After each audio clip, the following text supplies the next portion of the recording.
Shalom teman-teman. Gimana kabarnya akhir-akhir ini? Gue Joy mau men-sharingkan sedikit tentang firman Tuhan. Kali ini gue mau membahas tentang kehausan atau belajar dari anak kecil. Kenapa gue ngambil tema ini, kehausan dan belajar dari anak kecil? Karena menurut gue akhir-akhir ini tuh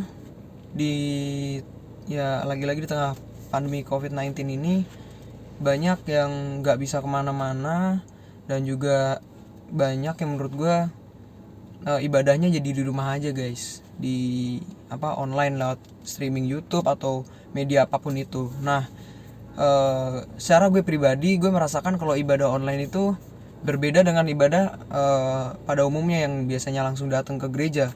Karena apa? Kalau kita ke gereja kita pasti pakai baju-baju yang terbaik, kita pasti pakai pakaian yang rapi, yang pokoknya the best banget deh. Kalau di rumah kita pasti kayak ini juga nggak ada yang lihat, aku ibadah sendiri di kamar juga nggak ada yang lihat, buat apa aku harus pakai yang rapi-rapi? Pakai baju rumah sih nggak masalah guys, cuma maksudnya hati kita tuh terkadang ada yang beda gitu loh kalau kita pas gereja langsung sama di rumah gitu. Kadang kita lebih fokus ketika kita ke gereja langsung gitu, terkadang ya. Tapi ada juga yang lebih fokus di rumah, lebih menurut dia tuh lebih di rumah lebih nggak ada yang ganggu gitu ya, nggak tahu juga. Nah tapi di sini yang gue perhatiin tuh banyak teman-teman yang mulai kehilangan kerinduan akan Tuhan, kehausan akan Tuhan. Ya jadi gue mau membahas sedikit tentang kerinduan.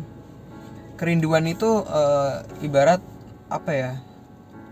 Gue ini pecinta drakor, gue sering nonton drakor, gue nonton drama-drama Korea, gue nonton juga drama Thailand, semua gue tonton ya, biar wawasannya tuh bertambah tentang bahasa-bahasa mereka lah, budaya mereka gitu. Nah, gue sedang gue lagi nonton drama Korea yang berjudul Crash Landing on You. Meskipun udah banyak yang nonton dan gue sebenarnya telat nonton, tapi gue di sini ngambil sesuatu tentang yang namanya kerinduan. Kenapa? Karena mereka jatuh cinta yang dipisahkan oleh dua negara yang sebenarnya itu nggak akur guys, Korea Selatan dan Korea Utara gitu kan, nggak akur itu. Nah, waktu mereka di episode 11 atau 10 itu gue lupa, kayaknya episode 11 mereka bertemu kembali tapi di Korea Selatan. Nah, waktu bertemu tuh mereka sampai nangis, sampai terharu gitu loh. Jadi itu yang dinamakan kerinduan itu loh, kangennya itu bener-bener sampai membuat terharu gitu loh. Nah, yang gue mau itu sama kayak kita ke Tuhan gitu loh. Maksudnya karena kita udah nggak ibadah di gereja gitu, di online mulu, terus habis itu kadang juga ada yang bolong, ntar aja deh, kan ibadahnya bisa diputar nanti jam 5, jam berapapun yang kita mau. Nah, sampai kita nggak ibadah tuh karena kita nunda nanti sampai akhirnya nggak gereja guys, nggak ibadah. Nah, kita harus punya kerinduan sama seperti yang di drama Korea itu guys. Dia bela-belain kabur dari Korea Utara, ngelewatin terowongan kecil buat jemput pacarnya ini. Nah, kalau misalkan manusia ketemu manusia aja sampai segitunya, masa kita sama Tuhan enggak gitu loh. Jadi kita harus sama rindunya kayak kita rindu sama teman kita, pacar kita, atau sahabat kita, atau keluarga kita, siapapun itu harus sama rindunya ke Tuhan atau bahkan lebih gitu. Jadi bayangin aja kayak ada suami istri nggak ketemu gitu loh selama beberapa tahun. Misalkan suaminya kerja tentara gitu, kira-kira mereka kangen nggak? Kangen pasti kan. Setelah mereka ketemu, apa yang dilakukan? Pasti yang pertama pasti dipeluk atau mengungkapkan rasa kerinduannya gitu. Sama, kita juga harus kayak gitu sama Tuhan. Tuhan tuh nungguin kita loh. Tuhan tuh bener-bener dia tuh baik banget. Kadang kita yang menjauh tapi dia tetap menerima kita. Jadi menurut gue sebenarnya yang menjauh tuh bukan Tuhan guys. Yang menjauh tuh kita yang terkadang menyimpang, kita yang terkadang ke kiri ke kanan. Tuhan tuh tetap di tempat gitu. Nah, kita terkadang menjauh. Maka dari itu kita kayak ngerasa kesepian, jauh dari Tuhan, terus nggak ada temen, nggak ada apapun lah itu ya, pokoknya membuat kamu kesepian. Makanya gue di sini mau kita semua tuh rindu dan ngerasain Tuhan gitu loh. Wake up teman-teman, karena waktu dia udah gak lama lagi. Karena apa ya, kita sering kali ini menganggap ibadah tuh suatu hal yang rutinitas ya. Jadi nanti kan bisa ibadah lah, gampang lah. Terus ngegampangin, berada di zona nyaman yang terlalu lama itu juga bisa menghilangkan hubungan kita sama Tuhan gitu. Bukan menghilangkan ya, maksudnya membuat pudar akan hubungan itu. Jadi kayak udah nggak menggebu-gebu lagi, udah nggak bersemangat lagi gitu. Nah dia tuh nggak pernah kemana-mana. Sekali lagi gue ingetin, dia nggak pernah kemana-mana, dia nggak pernah menyimpang, dia selalu rindu sama kita. Tapi apakah kita juga rindu sama Tuhan gitu loh.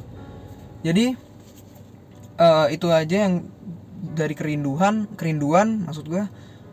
Jadi teman-teman, ayolah mulai rindu lagi sama Tuhan, mulai bangkit lagi imannya sama Tuhan. Jangan berlama-lama di zona nyaman. Dan juga gue mau kalian semua belajar dari anak kecil. Kenapa? Karena di Markus 10 ayat 14 sampai 15 itu kita buka sama-sama. Markus 10. Sorry teman-teman, Alkitabnya manual. Markus 10 ayat 14. Mana ayat 14? Ya, Yesus itu perikopnya menyebutkan Yesus memberkati anak-anak. Ayat 14 saya bacain ya. Ketika Yesus melihat hal itu, ia marah dan berkata kepada mereka, "Biarkan anak-anak itu datang kepadaku, jangan menghalang-halangi mereka, sebab orang-orang yang seperti itulah yang punya kerajaan Allah." Terus yang ayat 15-nya, "Aku berkata kepadamu, sesungguhnya barang siapa tidak menyambut kerajaan Allah seperti seorang anak kecil, ia tidak akan masuk ke dalamnya." Jadi Tuhan Yesus sendiri mau kita belajar dari anak kecil yang selalu menantikan Tuhan. Yang lihatlah anak kecil ini di ayat yang ke-14. Biarkan anak-anak itu datang kepadaku. Jadi di sini yang nyamperin tuh anak-anak kecilnya, bukan Tuhan Yesus. Bayangin, kita disuruh belajar dari anak kecil di sini. Gimana respon anak kecil ketika dia mau ketemu Tuhan Yesus sampai dihalang-halangi. Tapi apakah Tuhan Yesus membiarkan anak kecil itu dihalang-halangi? Enggak kan? Enggak dibiarin. Dia bilang seperti ini, jangan menghalang-halangi mereka, sebab orang-orang yang seperti itulah yang mempunyai kerajaan Allah. Orang-orang yang seperti anak kecil itu, yang mempunyai kerinduan, yang mempunyai pola pikir yang selalu haus akan Tuhan, itu yang punya kerajaan Allah, teman-teman. Apakah kita akhir-akhir ini mempunyai jiwa yang seperti anak kecil ini yang selalu menggebu-gebu sama Tuhan? Kita akhir-akhir ini mulai padam. Dan gue juga ngerasain itu, gak enaknya ibadah dia online gitu. Gue ngerasain gak enaknya. Tapi gue juga ngerasain enaknya, maksudnya bisa kumpul sama keluarga gitu kan, beribadah bareng sama keluarga. Tapi tetap aja atmosfernya tuh pasti beda di rumah sama di gereja langsung gitu loh. Jadi ayolah teman-teman, anak kecil aja mau datang sama Tuhan tuh mati-matian gitu loh. Dia mau berusaha meskipun dihalang-halangi. Apakah teman-teman tetap